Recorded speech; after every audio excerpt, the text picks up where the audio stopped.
Our next chapter is about invariants and monovariants. A few general words first, after that it will be examples.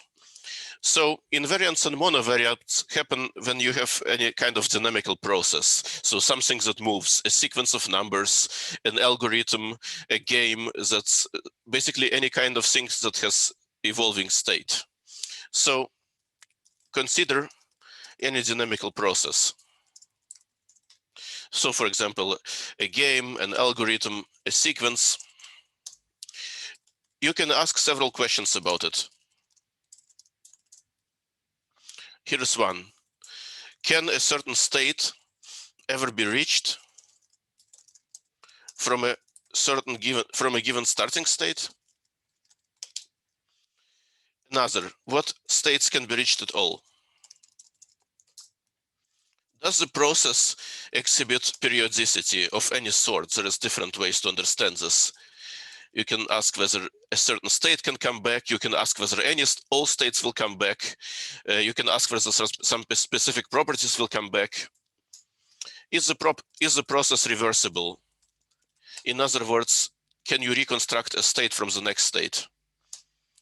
What things stay unchanged throughout the process?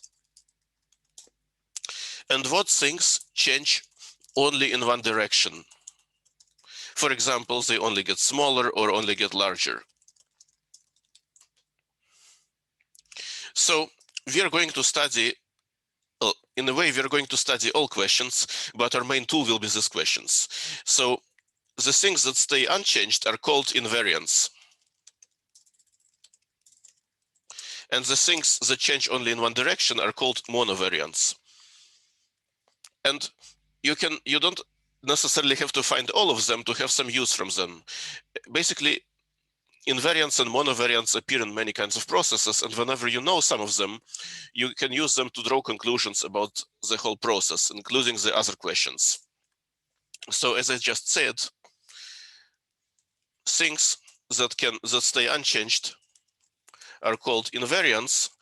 Also, physicists like to speak of conserved quantities, but they don't have to be quantities in the sense of numbers. They can be facts, they can be sets or something, anything that stays. Things that change only in one direction are called monovariants. So here are some examples. And you will see more examples, but this is just some that you probably have seen. Recall the Euclidean algorithm for computing the GCD of two non-negative integers. Actually, there is two versions of it. One where you subtract a number from the other, and one where you divide a number with remainder by the other. Both times, the GCD here is an invariant of this algorithm. Why? Because if you subtract a number from another, the GCD doesn't change. If you subtract an integer from another, the GCD does not change. So what else? So a monovariant. Again, we don't need to look far. We look at the Euclidean algorithm again. The sum of the two numbers is a monovariant as it decreases in each step.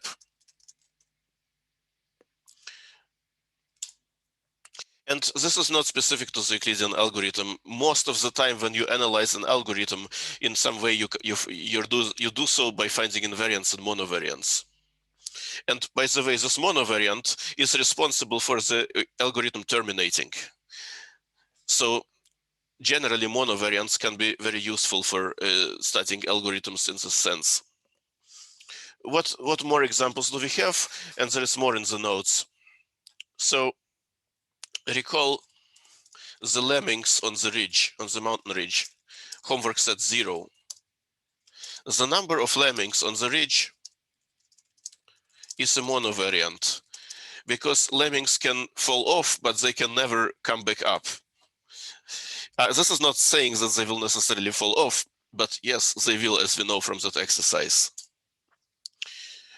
Okay, so you can see a couple more exercises on the notes, but I'm going to a couple more examples on the notes, but I'm going to show you some more systematic, well, less not systematic, but some examples where they really stare at you. So in general, of course, it's not an easy question to find invariants and monovariants. It's a matter of luck, it's a matter of knowledge, it's a matter of experience and having nice ideas. So I think the examples are going to serve the very important function of just showing you what things can happen. After that, you're kind of on your own, but it's still better to have seen some examples. So we will now see a bunch of new examples. We begin with invariants. Monovariants will come later. So simple examples.